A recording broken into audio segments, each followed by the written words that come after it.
और एजेंट होने की बातों पर सीमा हैदर का क्या जवाब? भारत में ही रहने को लेकर सीमा हैदर की फ्यूचर प्लानिंग क्या है? सचिन के साथ सीमा हैदर ने क्या नए प्लान बनाए? आज मैंने सीमा हैदर और सचिन से बातचीत की। एटीएस से पूछताछ के बाद सीमा हैदर पहली बार कैमरे पर आई और उसने इस बातचीत में बहुत सारी इंपॉर्टेंट बातें बताई। उसको जासूस कहा जाता है तो उसको क्या महसूस होता है?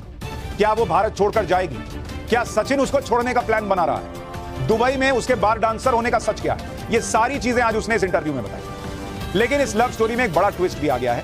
पहले उसके बारे में एक हिस्सा देखिए, फिर आगे की बात करते हैं। इस वक्त सीमा और सचिन दोनों हमारे साथ सीधे जुड़ रहे हैं। सीमा जी और सचिन जी, बहुत स्वागत आपका टाइम्स नाउ नव भारत पर। इस वक्त आप दोनों कैसे हैं, पहले ये बताइए।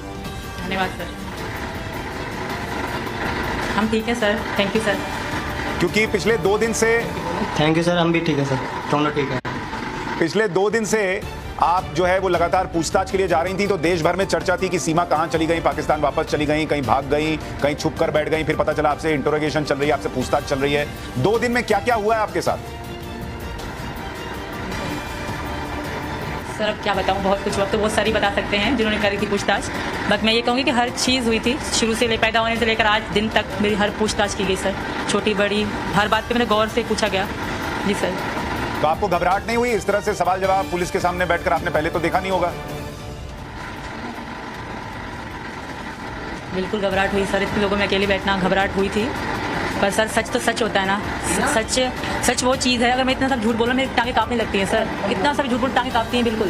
पर मैं सच बोलती थी, मुझे विश्वास था कि भाई सच तो सच होता है। अब भी मैं विश्वास के साथ लोग कहते इतना मतलब तुम ऐसे कैसे बोल लेती, क्योंकि सच ही बोलती हूँ सर, और मुझे यकीन है सच की जीत होती है। जहाँ तक मुझे पता है, इंसान कितना भी कोशिश कर लेना, ऊपर जो भगवान बैठे हैं वो देखते हैं और सच का साथ वही देते हैं। थोड़ा हमारे दर्शकों के लिए भी बताइए, आपसे क्या क्या पूछा गया वहां पर? सर मैं बता रही हूँ हर चीज़, अब कौन सी चीज़ बताऊँ और कौन सी ना बताऊँ, हर चीज़ पूछी गई। मेरे साथ जुड़े हुए मेरे घर वाले, परिवार, बहन भाई, सबके बारे में, छोटी छोटी चीज़ें, बड़ी बड़ी चीज़ें सब पूछी गई सर। जी सर, बाकी वही बता सकते हैं। जी सर। मैंने सुना कि वो लोग भी बड़े आश्चर्यचकित थे, आप जिस कॉन्फिडेंस के साथ बात कर रही थी, जिस कॉन्फिडेंस के साथ जवाब दे रही थी, उनको भी ये लग रहा था कि आपकी अंग्रेजी भी बड़ी फर्राटेदार है। उनको भी यकीन नहीं हो रहा था कि आप इतने आराम से कैसे सारे सवालों के जवाब दे रही हैं। ऐसा हो रहा था क्या? सर पहली बात तो अंग्रेजी में कोई सवाल किया नहीं गया, हिंदी में ही पूछ रहे थे, और हिंदी उर्दू में ज़्यादा फ़र्क नहीं है, तो मैं जवाब दे रही थी। पर इसका मतलब कॉन्फिडेंस तो डर भी था, क्यों झूठ बोलूं, पर सच में ताकत होती है सर, इतना मुझे यकीन था सर। अच्छा एक बात और बताइए, सचिन बैठिए, थोड़ा कहाँ जा रहे हैं? इनको बैठाइए, आप बैठने बोलेंगी तो बैठ जाएंगे, थोड़ा सा बैठने बोलिए। मैं ये कह रहा हूँ, मुझे ये बताइए कि अभी 2 दिन पहले या कुछ दिन पहले तक आप सीमा भाभी थी, अचानक से आप सीमा भाभी से जासूस में कन्वर्ट हो गई हैं। तो ये जो सफर रहा है भाभी से जासूस तक का, ये उस दौरान आपके अंदर क्या चला है? आपको कभी ऐसा लगा कि अरे इतना प्यार मिल रहा था, अब सीधा मैं जासूस हो गई? अंदर से आपको दुख होता था सुनकर कि आपको जासूस बताया जा रहा है?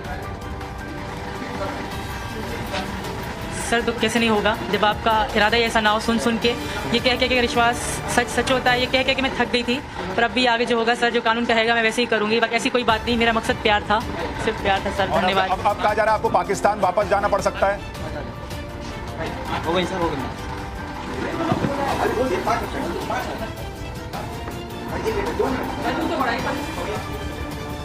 अब ये तस्वीरें आप देखिए कि सचिन और सीमा दोनों जो हैं वो ज़्यादा बातचीत कर नहीं रहे हैं, और सचिन जो है वो सीमा को लेकर कमरे के अंदर चले गए। लेकिन सीमा कह रही है कि वो झूठ जो है वो ज़रा से भी नहीं बोल सकती, और थोड़ा भी झूठ बोलती तो पैर कांपने लगते हैं। और वो कॉन्फिडेंट है कि भाई सारे सवालों के जवाब जो है वो ठीक से देकर आई हैं, और लोगों को जैसे जैसे उनके बारे में पता चलेगा वो सारा सच सामने आ जाएगा। और उन्हें बड़ा दुख हुआ है कि लोग उन्हें जासूस के तौर पर देखते हैं। हमारे साथ सीमा जी और सचिन जी फिर से जुड़ गए।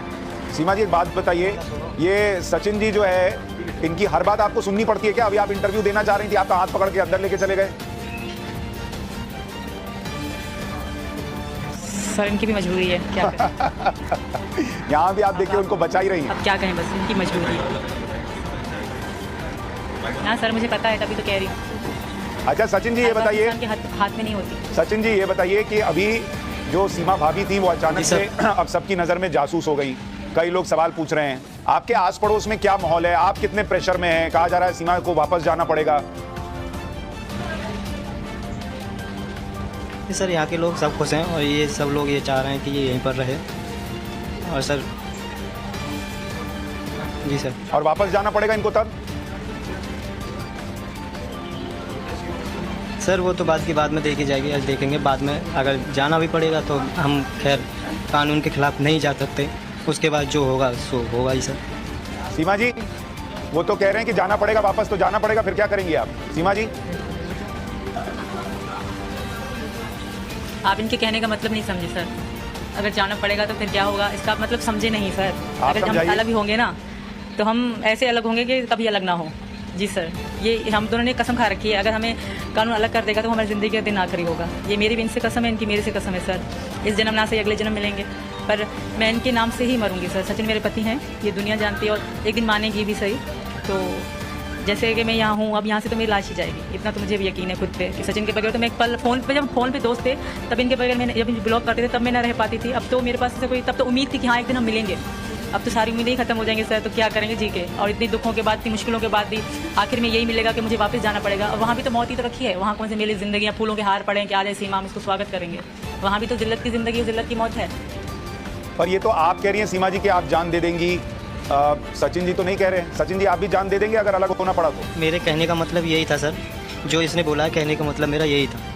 बात की बाद में होगा जो होगा, यही था मेरा कहने का। सचिन जी, मैं आपसे पूछ रहा था कि सीमा जी तो कह रही हैं कि वो जान देने को तैयार हैं, अगर आपसे अलग होना पड़ा वो उनकी ज़िंदगी का आखिरी दिन होगा। आप कह रहे हैं कि जो होगा, वो देखा जाएगा। सर मेरा भी कहने का सर, हाँ तो सर मेरे कहने का भी मतलब यही था कि अगर हम दोनों बिछड़ते हैं या वो ये वहाँ जाती है, तो सर ना तो ये ज़िंदा रहेगी ना मैं रहूँगा सर। अच्छा सीमा जी, लेकिन आपके 4 बच्चे भी तो हैं, उनका क्या होगा फिर? सर अगर मैं वहाँ जाऊँगी, वहाँ जब मुझे जिल्लत की मौत देंगे, तब उनका क्या होगा सर? तब उनका क्या होगा सर?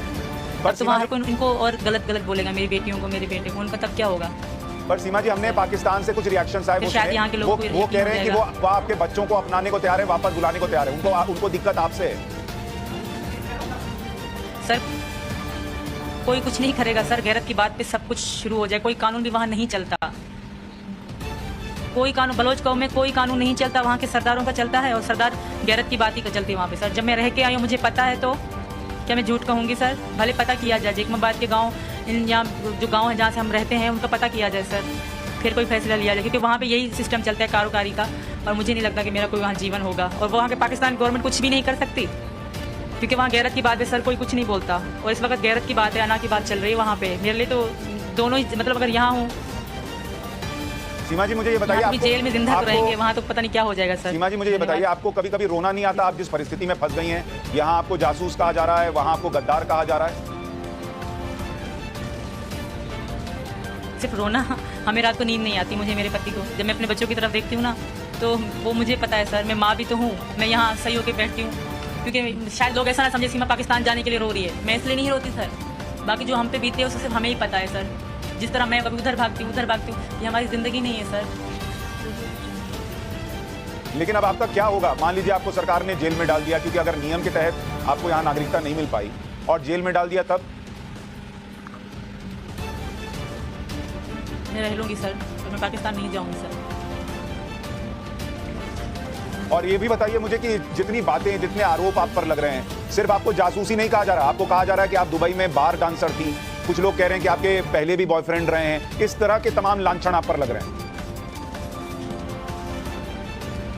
ये तो वो पाकिस्तानी ही है, मुझे पता है ऐसे कह रहे हैं, वो खुद को गंदा कर रहे हैं सर। से मुझे कोई फर्क नहीं पड़ता, जिंदगी में मैं दुबई कभी भी नहीं गई, दुबई एयरपोर्ट गई हूँ बस, तो भी नेपाल आने के लिए। जिंदगी में मैं कभी लाहौर, पूरा पाकिस्तान में जिंदगी में नहीं घूमी, सिवाय सिंध के बाहर में कभी जिंदगी में नहीं गई। तो मैं ये बार डांस और ये सब बकवास है। हाँ, मुझे डांस पसंद है, बचपन से लेके पसंद है, बहुत मार भी खाई मैंने डांस के लिए, पर अब मैंने पब्लिक करी। हमेशा प्राइवेट मेरी वीडियो शादी वादी में मैं सबसे अच्छा नाचती थी, मुझे माधुरी दीक्षित बहुत अच्छी लगती हैं, और मैं बचपन से उनके गानों पे डांस करती थी, बचपन से लेकर, क्योंकि हर किसी को कोई शौक होता है, मुझे अच्छा लगता था डांस करना बचपन से लेकर।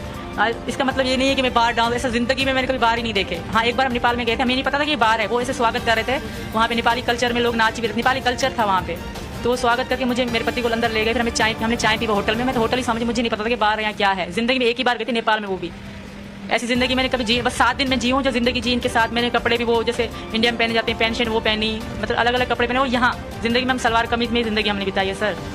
वो ये लोग झूठ कह रहे हैं, कभी जिंदगी में अगर मेरा लाहौर तक का कोई रिकॉर्ड निकलेगा, सीमा लाहौर तक गई है, तो फिर मैं हर गुनाह कबूल करूँगी। मैं हाँ, मैं गंदी हूँ, मैं गुनाह हूँ, मैं जैसे कह रहे हैं सब कबूल करूँगी उनकी। तो हम सिंध में रहने वाले लोग बिल्कुल सादा लोग थे, ये इनकी मोहब्बत थी या कुछ भी था कि मुझे इतनी ताकत मिली, मैं यहाँ तक आ गई, बाकी सब कुछ भी नहीं सर। धन्यवाद।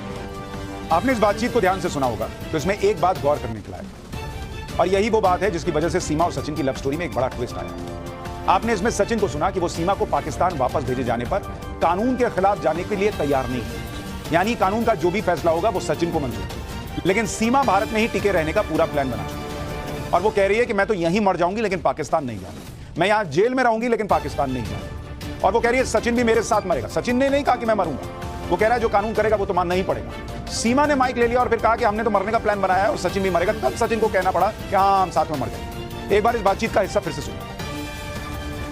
सर वो तो बात की बाद में देखी जाएगी, आज देखेंगे बाद में। अगर जाना भी पड़ेगा तो हम खैर कानून के खिलाफ नहीं जा सकते, उसके बाद जो होगा सो होगा ही सर। अगर हम अलग भी होंगे ना तो हम ऐसे अलग होंगे कि कभी अलग ना हो। जी सर, ये हम दोनों ने कसम खा रखी है, अगर हमें कानून अलग कर देगा तो हमारी ज़िंदगी का दिन आखिरी होगा। ये मेरी भी इनसे कसम है, इनकी मेरे से कसम है सर। इस जन्म ना से अगले जन्म मिलेंगे, पर मैं इनके नाम से ही मरूंगी सर। सचिन मेरे पति हैं, ये दुनिया जानती है और एक दिन मानेगी भी सही। तो जैसे कि मैं यहाँ हूँ, अब यहाँ से तो मेरी लाश ही जाएगी। दोनों के बातें विरोधाभासी। सचिन कह रहा है कानून की बात मानूंगा और सीमा कह रही है कि भाई हम तो यही जान देंगे। पाकिस्तानी सीमा हैदर की जांच तो चल रही है और नए नए